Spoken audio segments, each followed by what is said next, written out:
So the gas dudes rolled up, checked things out, and straight up shut off the whole house, man. Said there was a leak, and just bounced. So now, we gotta handle this ourselves. Let's crack open the wall and see what's really going on in there. That will spot that leaky spot easy.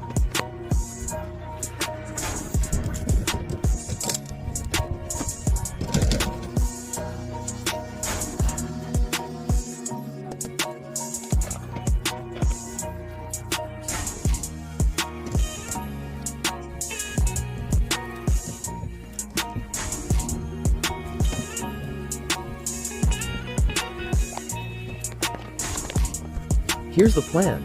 Bro, hook up a compressor, pump some air into the pipeline, and boom. Bubbles will show us exactly where the problem's at. No guesswork, just straight facts. Then, all we gotta do is seal it up, tighten things down, and we're back in business.